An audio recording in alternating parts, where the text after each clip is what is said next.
Oh, g'day, Joey here. Uh, Having a look at a song from this one of my favourite bands from the 70s, the Steve Miller Band, and this is his greatest hits album. I'm just trying to show it so there's not too much glare. As record collectors, we sort of usually focus on studio albums. But there are some artists where you got to have the greatest hits because the hits they had were so great, and the Steve Miller Band is one such artist. So in this period, in fact, it's called Greatest Hits 74 to 78. In that period, he had 4 or 5 hits that are just absolute gems of songs, just fantastic songs. Including the one we're about to cover here called The Joker. In fact, The Joker, from memory, was released late 73, but it would have charted through the early part of 74. Certainly in Australia, it was charting in 74.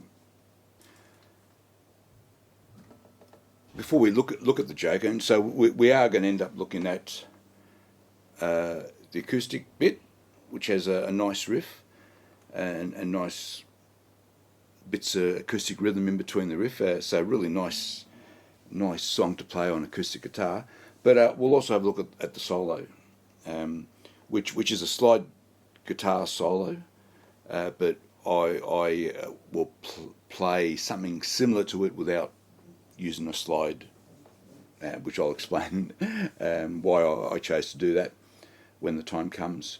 But speaking about the Steve Miller Band more generally, the thing that stands out is, especially during this period, they had a very distinct sound. And some of your favourite bands, one thing you love is that it's a very, very distinct sound, and you can hear a couple of bars of a song and think, oh, without even knowing the song, it's just such a, and Steve Miller Band falls in that category. You hear a couple of bars of Steve Miller, that's Steve Miller Band, because it's such a distinct sound. But why are the songs from this period so fantastic? And for me, they are right up there in terms of top 40 songs. They are amongst the best of the best in my book. Great lyrics, especially some of the songs have really, really witty, funny lyrics. Great songwriting. Very nice sounding rhythm guitars, whether it's acoustic guitar like the song we're about to look at, or whether it's just a simple Strat sound on songs like Jet Airliner and Rockin' Me Babe.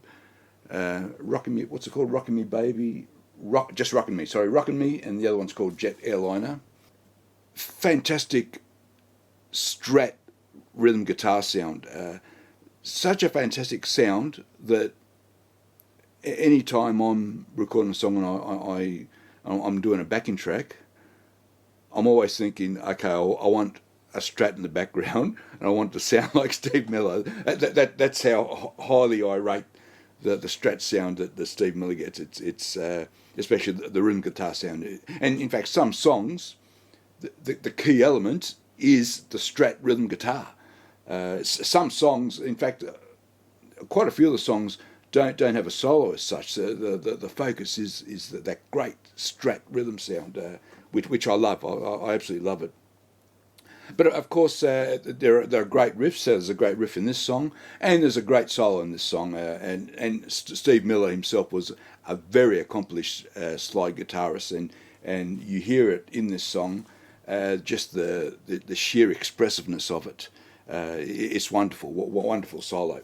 So, as I say, nice acoustic guitar in this song. What I've got here, I've just got the tabs.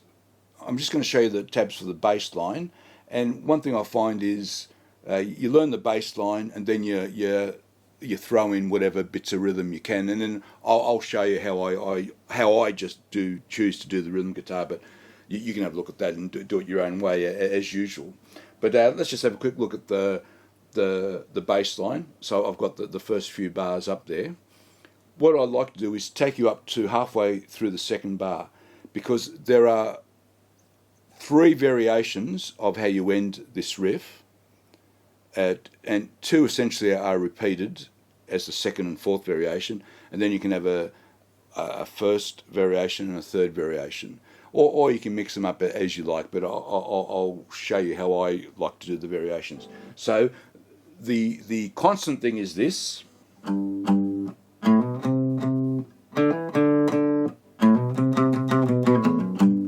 So the four C's you play when you go up to that bit is constant in every variation. Then it's the ending that can change. So in this first one, I like to go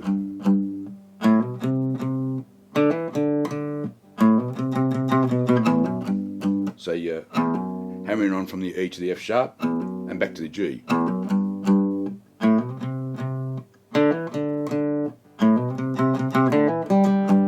And so that's the second variation I just did, and that repeats second and fourth time round. I'll do that again.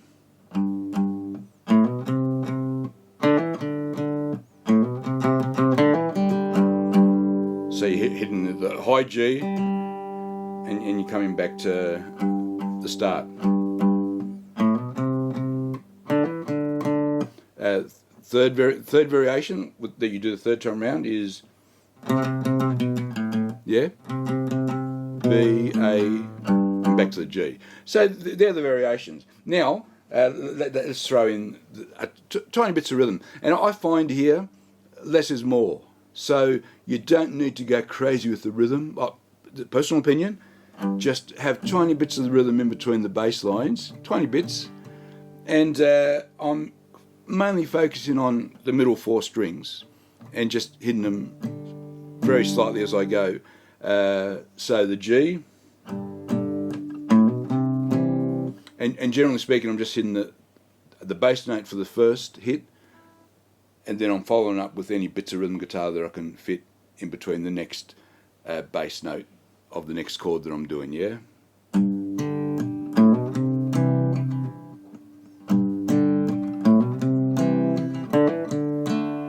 Now, the other thing I'm doing is I've got my pinky anchored on the D note, because I don't want to play anything else beyond that, so I'm muting my open E, and I just want to focus on the middle 4 strings.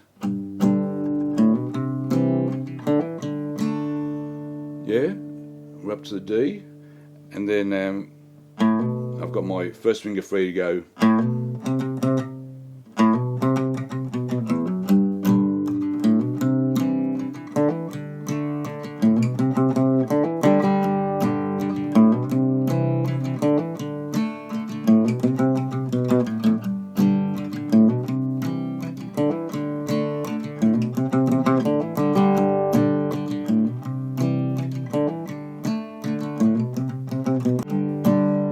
Okay, so that gives you a pretty good idea of that rhythm bit. And once again, the rhythm bits, you just decide how little, how much you want in there.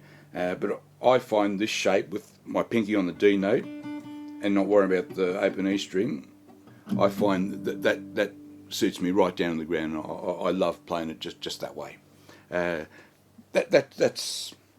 my way of doing it. Now let's have a look at the solo. Okay, back with the solo on my Strat. I think Steve Miller used a Strat to do the solo. Now, of course, as previously mentioned, he uses a slide. He's a very good slide guitarist. I'm not. I did research on YouTube to see if anyone had done any slide guitar lessons on this song, and I was a bit dismayed to find out, there's dozens of people doing the acoustic guitar, and I only stumbled on 2 blokes who were doing the slide guitar. One of them was excellent, but he was doing it in open E tuning, which I didn't want to do. but he was quite good. I liked his sound. And then there was one other bloke who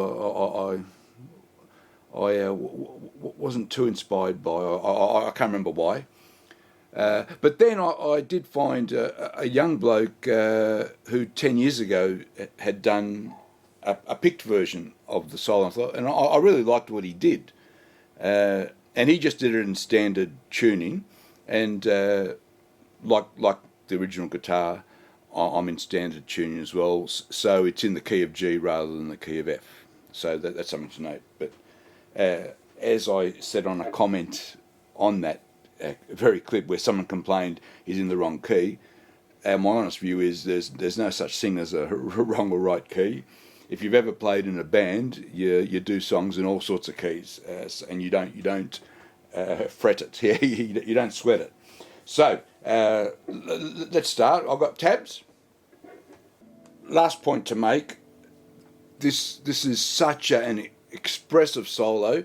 So the tabs I'm putting up, they're just a rough guide. What I quickly sort of just worked out for myself.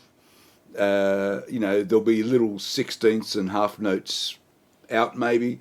There's opportunities for you to do slow bends or quick bends or pre-bends or all that sort of stuff. Really, you got to work all that out on your own and just make it your own and play it how you feel comfortably playing it. That's my honest view. There was one bit in the solo that I've and once I apologise to the kid that did it. I say kid, it was 10 years ago, and I apologise. I didn't get his name or the channel's name. There's one bit in there that I don't think's quite right, but I'm still doing it, and as he did, and I'll explain why I've decided just to leave it as is. Mainly because if you're not playing with a slide. You are going to end up making compromises to play something that suits. If you're playing with your fingers or a pick or whatever, you are going to make compromises anyway. And then the important thing is just to get some expression in, however you manage to do that, yeah? Because you're losing a lot of expression just by not using the slide. Anyway, we start up here on the 18th fret. That note is D, E, F raised to a G. And here's another instance where I've made that original note a half beat, but you might decide to do a quicker bend than that, or you might decide to barely hear that F, or in this case I've made it a half beat, so you really hear the F, yeah? Yeah, so F to a bend to a G, keeping that for two beats to the next bar, and this is nice. And then down to this G. And then I want a pre-bend here on the A. So A note on the 4th fret, bent to a B, but I want a pre-bend. So we're here.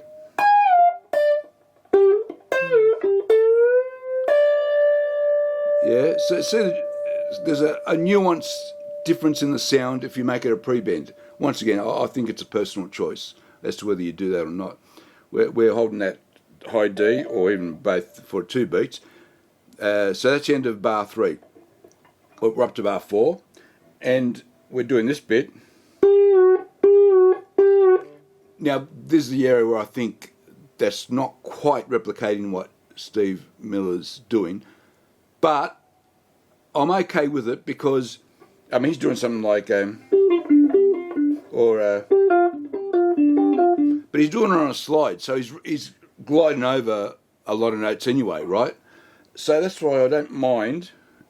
We're doing it. We're on the 11th fret here on the G string, and we're just doing a quick F sharp and pulling down.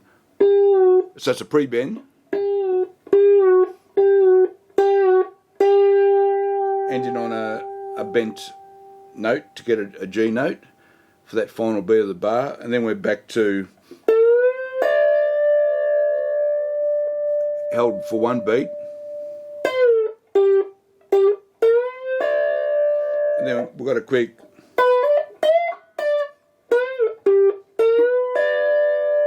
back to here, pre-bend again,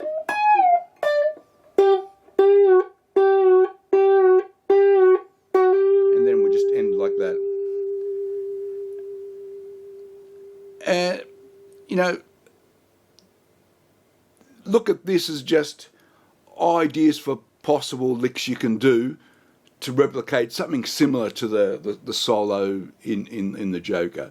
And I don't know, make it your own. Yeah, so much room for expression. It's it's such a fantastic solo. It's so much fun to play, and you can really be expressive with it, depending on, say, how quickly you do some of those bends. You know, fast or slow, or whether you do pre-bends.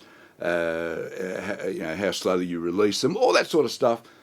You can just, it's just, don't worry about the strict timing in the tabs. Just feel it and make it your own solo and have fun with it. That's my advice. All right, hope you enjoyed that. See you next time. Bye bye.